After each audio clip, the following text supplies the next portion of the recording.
मां ने कहा यही तो बात है प्रभु, वेद पुराण शेष सरस्वती सब राम जी को ब्रह्म बताते हैं। जो मुनि लोग परमार्थ पथ पे चलते हैं वो कहते हैं कि राम ब्रह्म है। आप दिन रात राम राम राम राम आदर पूर्वक जपते हैं प्रभु, आप भी राम जी को ब्रह्म बताते हैं। जहां तक मुझे पता है नाथ, ब्रह्म का जन्म नहीं होता, ब्रह्म का कोई रूप नहीं होता, ब्रह्म अजन्मा होता है। आप लोग जिस राम के बारे में बात करते हैं, ये वो अयोध्या वाले महाराज दशरथ के आंगन में खेलने वाले राम जी है क्या, कि कोई दूसरे राम है जो अजन्मा है, अलौकिक है, परम तत्व है? यदि राम जी ब्रह्म है तो भला ब्रह्म एक राजा का बेटा कैसे बन गया? और यदि राम जी एक राजा के बेटे हैं तो एक राजपुत्र को आप लोग ब्रह्म क्यों बोल रहे हैं? पिछले जन्म में उनकी लीला देखकर और इस जन्म में आपके मुख से उनकी महिमा सुनकर मेरे मन में भ्रम उत्पन्न हो गया है प्रभु। मैं आज आपसे विवाद नहीं, मैं आज आपसे संवाद करना चाहती हूं। और प्रभु देखिए, यद्यपि मैं स्त्री हूं, मैं पूर्ण रूप से अधिकारिणी नहीं हूं। यद्यपि जोषिता नहीं अधिकारी। स्त्री किसी भी अनुष्ठान को लंबे समय तक नहीं कर सकती, उसके लिए मना किया गया। क्यों? विघ्न आ जाएगा बीच में। मां कहती है प्रभु मैं स्त्री हूं, जोशिता हूं, मैं अधिकारी नहीं हूं, परंतु मैं आपके चरणों की दासी हूं प्रभु। अनुष्ठानिक नहीं सुन सकती हूं, आपकी पत्नी बनकर तो सुन ही सकती हूं। मैं संकल्प करा कर नहीं सुन सकती हूं, जैसे घर में पति पत्नी बात करते हैं वैसे तो सुन ही सकती हूं प्रभु। और देखिए, आर्त व्यक्ति को प्राप्त करके साधु गूढ़ से गूढ़ तत्व को भी प्रकाशित कर देते हैं प्रभु। आपकी पार्वती उसी आर्त भाव से आज आपसे पूछ रही है नाथ, मैं भगवान की कथा सुनना चाहती हूं। बाबा ने कहा पूछो भवानी, आज क्या क्या पूछना है? मां ने प्रश्न प्रारंभ किया। अति निज मां ने कहा पहले बताइए कि निर्गुण ब्रह्म सगुण कैसे भया? जन्म की कथा सुनाइए, बाल लीला सुनाइए, कैसे विवाह भया वो सुनाइए, राजा बनते बनते बनवासी बन गए, क्यों बन गए वो सुनाइए, वन में क्या किया राम जी ने वो सुनाइए, कैसे दुष्ट रावण को मारा वो सुनाइए, वापस आए राजा बनकर भगवान ने कौन कौन सी लीलाएं की वो सुनाइए। और प्रभु राम जी ने कोई अचरज वाला काम किया होगा ना, उसको भी सुनाइएगा। और कैसे अपने प्रजा के साथ अपने धाम गए, अंत में वो सुनाइएगा। और एक बात कहें, जो पूछा मैंने वो तो सुनाइएगा ही, जो मेरे से पूछने में छूट गया हो ना, आप उसको भी सुना दीजिएगा। सकल कहु शंकर सुखशीला। प्रभु आप सब बताइएगा। आप में से कोई कवि नहीं है ना? चलिए तब बच गए हम।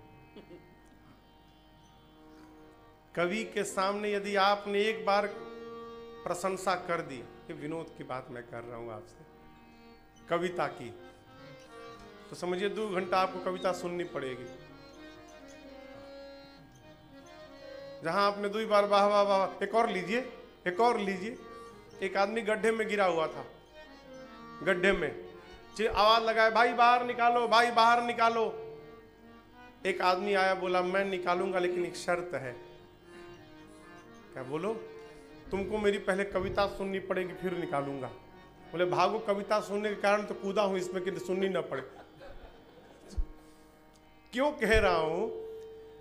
किसी की रचना की जब आप उससे प्रशंसा करेंगे ना तो वो गदगद हो जाएगा। आप हम ही से कही के देखो महाराज आप बहुत अच्छी कथा कहते हैं, इतना बढ़िया लगता है सुनने में। क्यों? प्रशंसा किसको अच्छी नहीं लगती है? वो ये जो राम कथा पार्वती मैया ने बाबा से पूछी है, इस कथा को लिखा किसने?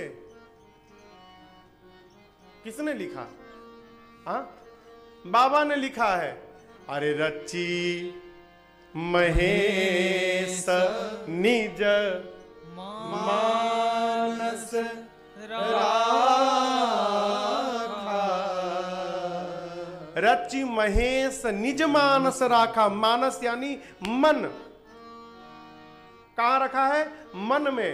अवसर आया पार्वती जी के सामने, पाई सुसमय शिवासन भाखा।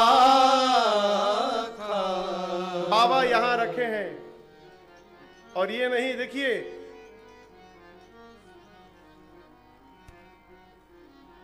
ये गुलाब है ना, खुशबू इसमें है, इसमें है थोड़ी खुशबू, हाइब्रिड वाले में नहीं होती खुशबू। ये गुलाब है ना, चाहे अभी बेला का समय है, बेला कितनी अच्छी खुशबू होती है उसकी। आप उसके बगल से गुजरिए तो आपको सुगंध प्राप्त होगा। यदि कोई आपको, हम ही यदि गुलाब तोड़ के और आपके नाक के पास ले जाए, सूंघे सूंघे सूंघे, आप भी सूंघे तो क्या पगला गए हो क्या महाराज? अरे इसमें खुशबू है तो बगल में रखिए, तभी सुगंध इसका प्राप्त होगा। जब होता है तो बताने की आवश्यकता नहीं पड़ती है। और ये बहुत गूढ़ तत्व है हो, सबके सामने उजागर भी नहीं करना चाहिए। अपनी ही अर्धांगिनी है पार्वती जी, लेकिन जब तक पार्वती जी के मन में जानने की जिज्ञासा नहीं भई, बाबा ने उनको कथा नहीं सुनाई। घर में भी, परिवार में भी यदि आप कोई बात कह रहे हो और सामने वाला ऐसे ऐसे कर रहा है, मैंने इसका मतलब चुप हो जाओ। आपके द्वारा कही हुई बात का कोई वहां सामने मोल नहीं है। और जब सामने वाले के पास मोल न हो तो अपना मोल अपने हाथ में रहता है हो, फिर मोल नहीं, फिर मौन धारण कर लेना चाहिए। बाबा मौन होके बैठे थे। विवाह भय कितने दिन बीत गए, यही विधि विपुल काल चली गए हूं। अनेक काल के बाद तब कार्तिकेय जी का जन्म हुआ था। कार्तिकेय जी बड़े भय, देवताओं के सेनापति बने, युद्ध में मार दिए ताड़कासुर को। फिर बहुत समय बीता, तब जाके ये प्रसंग शुरू भया है। आज तक बाबा ने कथा नहीं सुनाई, क्यों? मां ने सुनने की जिज्ञासा नहीं दिखाई।